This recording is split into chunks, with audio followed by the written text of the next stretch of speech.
esta noche estamos celebrando los 70 años del Premio Nobel de Gabriela Mistral con un acto que Diamela llama Conmociones. Tenemos dos invitados, tenemos a Diamela El Tit, a Lila Sanborén, que va a ser un rol mínimo de moderación, que realmente no es tan necesario, pero ella también les tiene una sorpresa, y Juan Gelpi. Así que Juan Gelpi, Lila Sanborén. Juan Gelpi es profesor en el Departamento de Estudios Hispánicos de la Universidad de Puerto Rico, y Diamela es profesora Santander World Professor de aquí de la universidad. Simplemente agregar a lo que está pasando aquí un poema de Mistral, ¿no?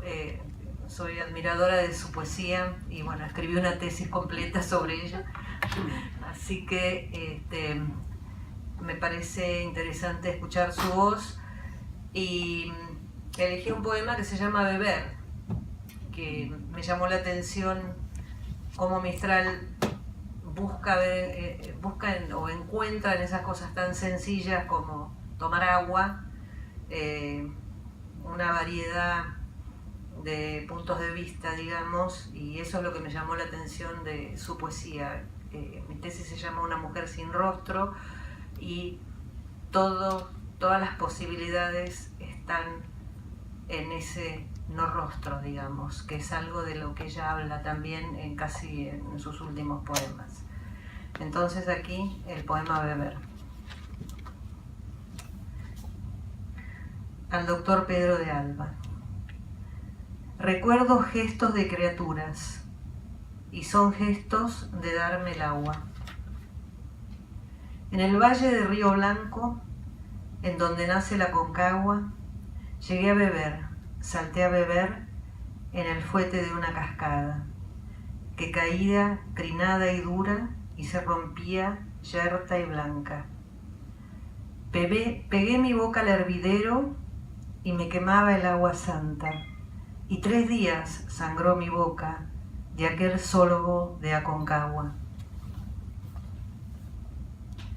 En el campo de Mitla, un día de cigarras, de sol, de marcha, me doblé a un pozo y vino un indio a sostenerme sobre el agua, y mi cabeza como un fruto estaba dentro de sus palmas. Bebía yo lo que bebía, que era su cara con mi cara, y en un relámpago yo supe, carne de Mitla, ser mi casta. En la isla de Puerto Rico y a la siesta de azul colmada, mi cuerpo quieto, las olas locas y como 100 madres las palmas, rompió una niña por donaire junto a mi boca un coco de agua, y yo bebí como una hija, agua de madre, agua de palma, y más dulzura no he bebido con el cuerpo ni con el alma. A la casa de mis niñeces, mi madre me llevaba el agua. Entre un sorbo y el otro sorbo, la veía sobre la jarra. La cabeza más se subía y la jarra más se abajaba. Todavía yo tengo el valle, tengo mi sed y su mirada. ¿Será esto la eternidad, que aún estamos como estábamos? Recuerdo gestos de criaturas y son gestos de darme el agua. Bueno, y con esto ya quiero abrir a la conversación que vamos a tener, y Juan Gelpi va a leer su trabajo. Un estudioso chileno de las ciencias políticas, Carlos Huneeus, espero estar pronunciando bien su nombre, en su libro La Guerra Fría Chilena, Gabriel González Videla y la Ley Maldita, que es muy semejante a la ley de la mordaza en Puerto Rico, caracteriza esa presidencia de este modo, y cito, la cita es un poco larga pero es muy buena, dice: había sido elegido presidente con el apoyo del Partido Comunista, partido con el cual el Partido Radical mantuvo un pacto electoral desde 1936. Lo integró al gabinete con 3 ministros y a los 8 meses rompió con este para luego perseguirlo. Desde agosto del 47 hasta febrero del 50, González Videla gobernó con el apoyo parlamentario de liberales y conservadores e incorporó a los militares al gabinete en los ministerios de Interior y Defensa. También restringió las garantías constitucionales mediante 5 leyes de facultades extraordinarias aprobadas con los votos de los parlamentarios conservadores, liberales, radicales y algunos socialistas. Centenares de dirigentes y trabajadores comunistas y de otros partidos, como socialistas y hasta falangistas, fueron detenidos sin orden judicial y relegados a lugares apartados del país, destacando el pequeño puerto de Pisagua, en el cual el entonces capitán Augusto Pinochet fue el jefe de destacamento del ejército. Interesante. Además, en 1948, y mediante la Ley de Defensa Permanente de la Democracia, la ley maldita para sus detractores, declaró ilegal al Partido Comunista y persiguió a sus militantes, entre los cuales se encontraba el poeta Pablo Neruda. Este mismo presidente rompe relaciones con la Unión Soviética y reprime las protestas de los mineros, del carbón sobre todo, ¿no? La multiplicidad de enfrentamientos y sucesos que se conocen como Guerra Fría, se sabe que comienzan a partir de 1946. En el caso de Puerto Rico, como sostiene la historiadora Ivonne Acosta en su libro La Mordaza, tengo una cita, no tengo la carta de ella, pero tengo una cita de una carta de Mendoza a Mistral, en la que dice: me pesaba un prisionero, y el prisionero es precisamente Pedro Albizu Campos, ¿no? Es una carta del 21 de octubre del 53, ¿no? Todos asociados con la represión del nacionalismo puertorriqueño. Yo no soy, querida, la ayancada, que es la pro-yanqui, o en Puerto Rico diríamos piti-yanqui, ¿verdad? Que allá cuentan. Deberías recordar, PAC, Pedro Albizu Campos, que yo le defendía como a todos los perseguidos o los simples hombres sin suelo propio bajo sus pies. Hasta fui a Atlanta para verle, no me lo permitieron. La triste imagen que allá han hecho de mí los curiosos extremistas común fascistas, o sea, comunistas fascistas de la isla, me levanta cierta cólera, porque sé que son creídos y por muchos ingenuos y loquitos. Sé también que han pensado algunos hasta en hacerme un recibimiento, entre comillas, vergonzoso a mi llegada allá. Posiblemente aquí se encuentra, ahora hasta ahí la cita, posiblemente aquí se encuentra una de las razones por las cuales esa invitación a ocupar un puesto de escritora residente nunca desembocó en un nombramiento. Las tensiones generales durante la Guerra Fría en el campo intelectual puertorriqueño lo impidieron. Del recibimiento inicial que se le brindó en su primera visita, recuerden las 14 comisiones, ¿verdad? En tiempos de paz, ¿no? 1931, a esta posibilidad de un rechazo público media un verdadero abismo. Al protegerse de la amenaza de un presidente chileno autoritario, Mistral posiblemente no se percataba de que en Puerto Rico había un gobernador y un rector universitario, amigo suyo, que en los represores y antidemocráticos se asemejaban al primer dignatario chileno. La reforma educativa de 1942 que implantó Jaime Benítez desde la rectoría con su occidentalismo europeizante y su relativa democratización educacional, con el tiempo habría de coexistir con la represiva ley de la Mordaza a partir de 1948. Y lo que es más, con una clara militarización de la universidad. Ese fue el otro lado de la modernización educativa en Puerto Rico. Ivonne Acosta expone que la Universidad de Puerto Rico fue uno de los primeros escenarios en los cuales se produjo la aplicación de la ley de la Mordaza. Por cierto, esa distancia ideológico-afectiva no le impidió a Arce de Vázquez escribir y publicar uno de los primeros libros, ¿verdad?, que se escribieron sobre Mistral, Gabriela Mistral, persona y poesía. Desde una carta fechada el 11 de julio del 48, Mistral le confiesa a Mendoza que se ha dado una transformación en Arce de Vázquez. Dice ella: siento amargó mudada, ¿no? Y luego, la imagen 11, En la carta más extensa se registra esa distancia frente a la antigua amiga. Dice: una de mis penas de este tiempo, querida, ha sido la de saber que hasta Margot Arce ha comentado mi posible viaje a Puerto Rico. Y han comentado aún la probabilidad de mi alojamiento en la casa vuestra, o sea, en el palacio del gobernador y la primera dama.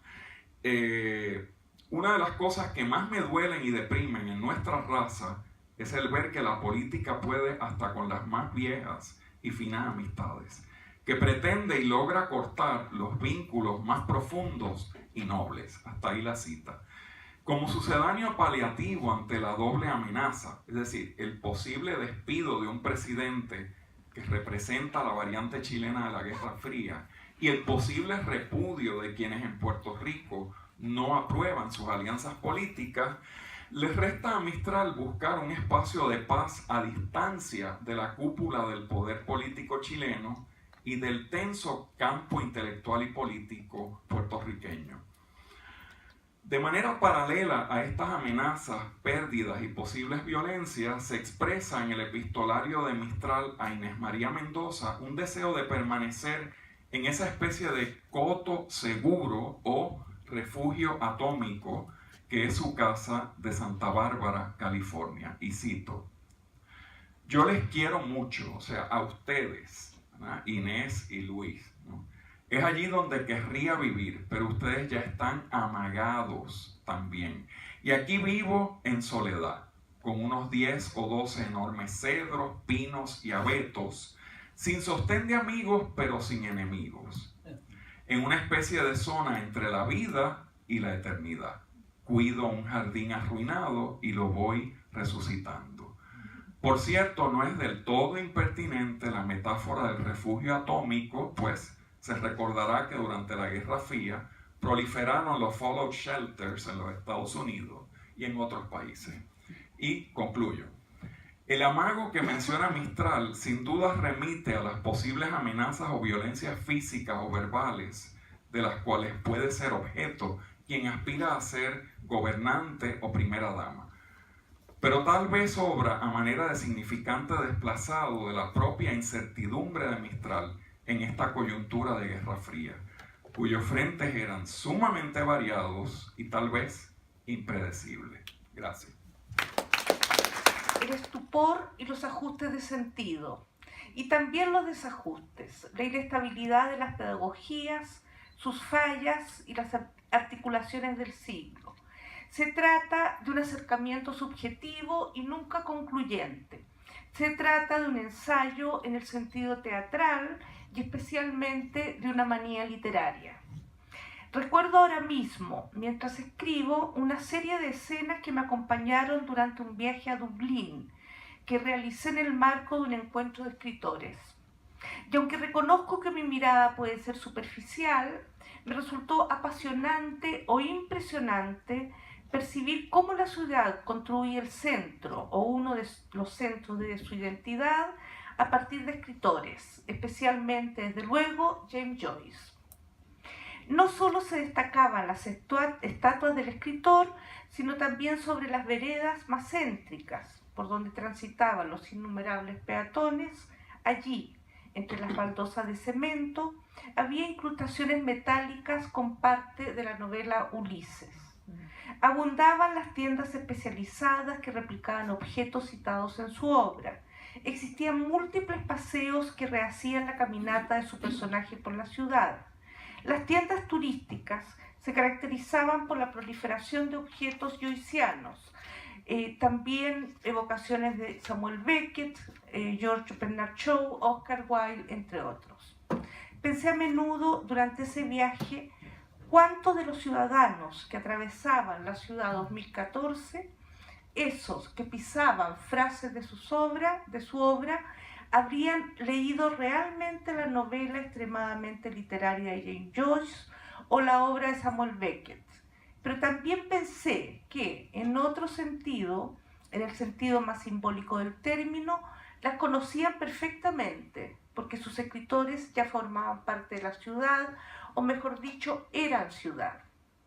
Me pareció que más allá de la construcción política y acaso comercial de una identidad, tengo que decir que me parece que toda construcción de sentido es siempre política, el resultado era una ciudad europea que se presentaba ante el mundo como literaria. Una ciudad que de algún modo curioso interceptaba lateralmente el modelo neoliberal que nos rige para poner como emblema a escritores que pensaron la literatura, me refiero particularmente a Joyce y Beckett, como zozobra y como zona tumultuosa. Unas literaturas que más allá de su fama y de su aporte pueden ser definidas como minoritarias debido a sus articulaciones y decididamente específicas por las relaciones en que fundan su lenguaje. Pero allí estaba la Dublín escritura, mientras la ciudad joyciana seguía esperando a Godot, que no se presentaba porque en verdad estaba allí, fragmentado pero nunca disuelto en los múltiples signos de las calles. Pero ahora, sin renunciar al conocido caos que me habita, quiero referirme aquí a la representación a partir de ciertas imágenes, de ciertas escenas, de ciertas situaciones esperadas o inesperadas que se fueron acumulando a lo largo de muchos años y que me permitieron pensar y repensar a Gabriela Mistral como una figura dotada de capas de sentido, pensarla como zona geográfica, como intersticio, como una voz poblada de intervenciones contradictorias, pero también como una producción emanada de una rígida y estereotipada construcción estatal, y como no, una serie de secretos a voces que todavía no terminan de develarse.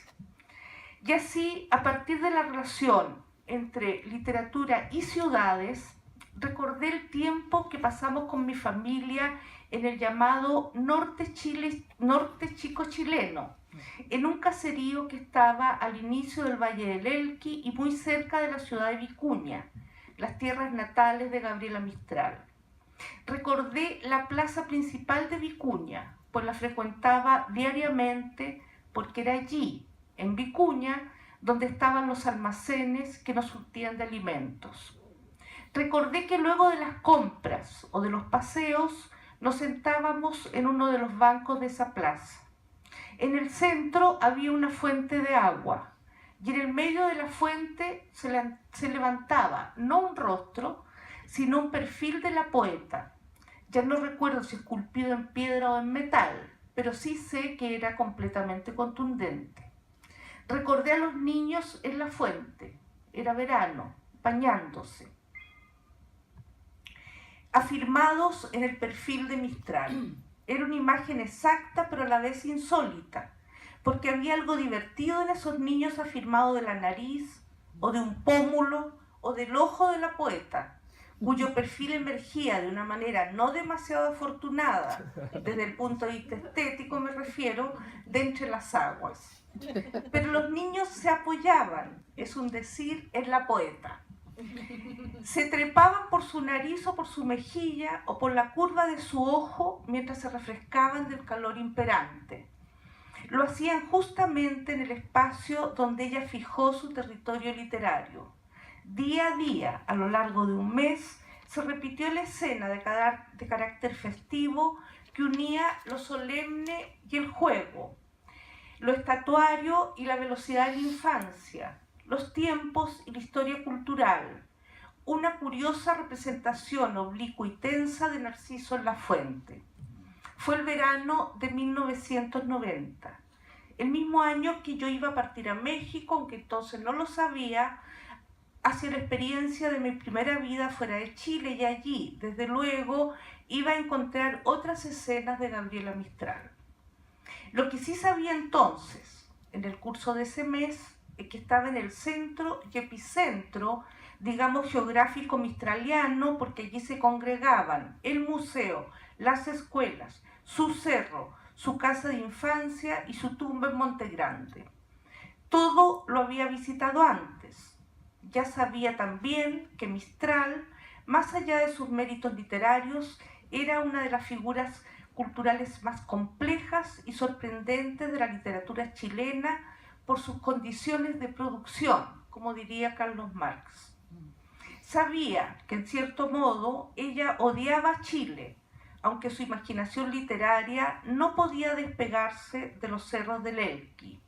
Me rondaba y me ronda todavía el poema en que la madre se escabulle entre los cerros, de un cerro a otro cerro y a otro, mientras la hija la busca. Años antes de ese verano, yo ya había estado en Monte Grande, sentada bajo el alero de una casa, mirando lo único que se podía ver en el valle, los cerros. Una alta cadena que podía ser considerada maravillosa o angustiosa. Recuerdo que José Donoso me comentó que no soportó Monte Grande y su paisaje estrecho, en cierto modo claustrofóbico, y se devolvió de inmediato. Ni un minuto más, me dijo. Pero yo miraba los cerros que se me venían encima, sentada en el corredor de la casa de unos amigos fotógrafos que se habían establecido en el valle en los momentos en que proliferaban comunidades esotéricas, fascinadas por la luz y las condiciones geográficas que inducían a la mitificación y mistificación del espacio. Se decía que allí, en el valle, Jimi Hendrix había situado el centro del mundo místico. Se decía que había compuesto una canción para el valle y que después le había cambiado el título. Fui en esa oportunidad por primera vez a la casa de infancia de Gabriela Mistral, que estaba abierta a los visitantes. Una casa que mediante muebles sencillos y escasos buscaban reproducir su tiempo, un tiempo marcado por la austeridad económica en la que vivía. Lo que me impresionó fue la ubicación de la casa, pues de alguna manera se hacía una con el cerro. Llegar hasta Monte Grande, hablo de los primeros años 80, había sido difícil para mí por las condiciones de máxima estrechez que presentaban los caminos. Pensé en cómo habría sido la vida cotidiana y los desplazamientos en los años de infancia de Mistral, a fines del siglo XIX. Imaginé la dificultad de los viajes en un espacio que debe haber sido prácticamente infranqueable. Quizás esa visita, la primera, había abierto para mí una compuerta hacia el asombro. Fue esa exacta visita la que me permitió salir definitivamente de la comprensión escolarizada, obligatoria, propagandística y menos interesante de Mistral para entender en su sentido más intenso lo que significa una trayectoria cultural. Comprendí, siguiendo a Simone de Beauvoir, que la poeta no había nacido Mistral, sino que había llegado a hacerlo en un viaje vital alucinante. Y para eso tuvo que atravesar un conjunto de cerros, no solo reales, sino que especialmente simbólicos. Cuando Gabriela Mistral dejó atrás el valle y más adelante su zona, se internó en un vértigo nómade que le fue, es una hipótesis, totalmente necesario para resistir los turbulentos signos de reconocimientos y negaciones, de mitos y ficciones, de chismes, de homenajes y de abierta mala leche. No solo se trata de la complejidad de la autora, sino además de la complejidad de unos tiempos colmados de prohibiciones y de traumas. Por supuesto que todos los tiempos, incluidos los actuales, están signados por prohibiciones y traumas, pero me refiero a esa época en particular. Tiempos especialmente adversos para la condición de mujer. Mistral ingresó a todas y cada una de las convenciones. Aceptó ser la madre local, la soltera, la víctima del amor imposible, la maestra. Posiblemente fue todo eso, pero no del modo en que se construyó su lacrimógena y rígida biografía por parte de los discursos oficiales que en un punto no sabían qué hacer o qué decir ante una figura que se escabullía a la manera que huía la madre entre los cerros. Una poeta, pero también una intelectual poderosa.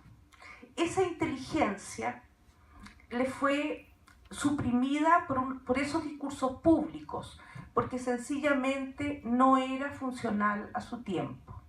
Su figura, en cambio, parecía más, es un decir, correcta en la medida que se ligaba como correspondía a una mujer estereotípica y más aún lo que se consideraba en ese tiempo una dama, una virtuosa entregada a la soltería debido a una suma de desgracias afectivas que ella solo podía compensar por su amor a la infancia. En otra escena y en otro escenario, en una ocasión difusa, compré en Santiago, en una librería de barrio, un libro curioso, un libro común, autoeditado, en cierto modo precario en su manufactura, que contiene cartas entre la poeta e Isauro Santelices, un joven admirador literario con el que mantuvo correspondencia asistemática por aproximadamente 40 años. Es un libro que podría considerarse menor, pero que sin embargo recoge ciertas constantes que iban a marcar todo su trayecto, como fue la hostilidad de sus pares, las autodefensas, los problemas económicos y el tema de su salud. Quiero detenerme en este último aspecto.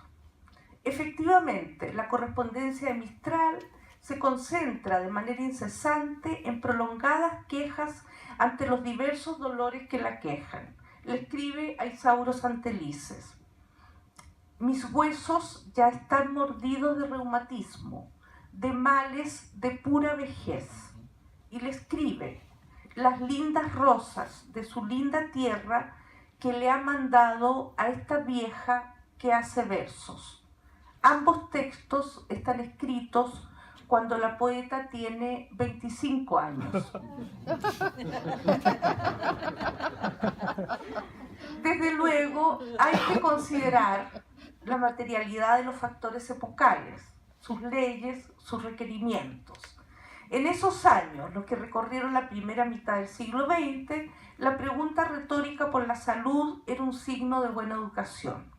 Más aún, según los modelos en que se estructuraba la carta, la mención a la salud encabezaba los textos e incluso podía ser de buen tono referirse discursivamente a las enfermedades, intercambiar gozosamente dolores.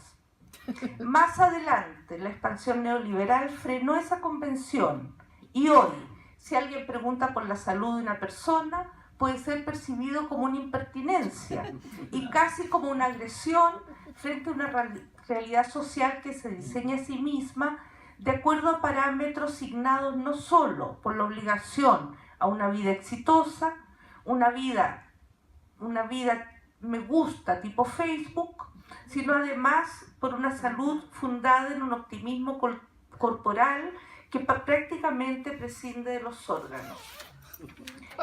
Pero en esos tiempos mistralianos, los dolores y las enfermedades circulaban profusamente por el escenario de la escritura de los llamados géneros menores, cartas, diarios de vida. Y desde luego, en el caso de Mistral, ocupaban un lugar súper central, marcado por la eficacia del dramatismo que le imponía su letra. De manera puntillosa, su numerosa correspondencia recorre los males que afectan a sus órganos. En cierto modo parece ser un lugar central en su imaginario. Le duele incluso lo indoloro. Le duele el corazón, los pulmones, le duele todo. Más allá de las formas, de los modos y modelos que consignan los tiempos, me interesó de manera especial escuchar esos dolores que atravesaron toda su vida. Me propuse pensarlos, pensar a esa vieja reumática, arruinada por su ancianidad a los 25 años, pensar sus huesos y, como ella lo señaló, sus diferentes males. Pero también me pregunté si acaso el dolor no era una de las condiciones de lo, digamos, femenino. Pensé que podría existir una conexión entre género y dolor. Con esa información llegué a la casa de Mistral. Me abrió la puerta un señor que me dijo que sí, que esa había sido la casa de Mistral, que él no tenía idea cuando la compró, que estaba cansado de que le tocaran el timbre para ver la casa, que la gente entraba porque quería conocerla y la casa no estaba en buenas condiciones. Imagínese, me dijo. Y dijo que él hacía lo que podía, que había que pintarla, que desesperado fue hasta el municipio para conseguir ayuda económica para comprar pintura, que le dijeron que no. Me dijo que ya estaba realmente sobrepasado y que iba a vender la casa porque finalmente no le había traído sino graves problemas. Así lo hizo. Más adelante salió destacada la noticia que decía que se vendía casa donde había vivido la poeta. Desde luego, el Estado no compró la casa poblacional, pues estaba fuera de los parámetros discursivos en torno a la poeta. Y quiero también traer otra imagen. El Estado de Chile, el año 2007, recibió un archivo de Gabriela Mistral que fue entregado por Doris Atkinson, sobrina de Doris Dana. Allí había notas, borradores de poemas, cartas. El Estado de Chile se hizo cargo del archivo y lo clasificó cuidadosamente. Así, en el año 2009 se publicó el libro Niña Errante, que recogía la correspondencia entre Doris Dana y la poeta. De manera indesmentible, el Estado daba una vuelta de tuerca, como diría Henry James, y ratificaba con la publicación de las cartas que existía entre las dos mujeres una relación amorosa. Leí esa correspondencia y me pareció realmente crucial, como en algunas cartas, en el interior del mismo texto, Mistral pasaba velozmente del masculino al femenino, y cómo ese masculino portaba claros signos de poder, mientras el femenino era más bien quejoso, como siempre, de la salud. Pensé en una performática del género en la letra, una torsión que portaba deseos y sentidos. Cito alguna de sus frases. Soy colérico, soy celoso, escribe Mistral en sus cartas. Y más adelante, en el mismo texto, se quejaba puntillosamente, como una mujercita, es un decir del malestar en sus pulmones. Esa teatralidad en la escritura, su deslizamiento de género, me resultó pre-Butler, actual, como un sueño prospectivo. Y después, como última imagen, viajé al Elqui nuevamente. Lo hice cuando ya la poeta no era la víctima de la fatalidad amorosa del siglo XX, sino una mujer lesbiana del siglo XXI. Se había producido una poderosa reconstrucción estatal. Y en ese viaje puntual subí otra vez hasta su tumba con una multitud de personas que conformábamos una peregrinación poética. Sí, porque finalmente el norte chico, como le decimos, es mistraliano. Y de siglo en siglo, Mistral mantiene intacto su poder identitario, porque la verdad es que, a pesar de todos sus incontables dolores, sus huesos resistieron mucho más allá de lo posible y de lo pensado.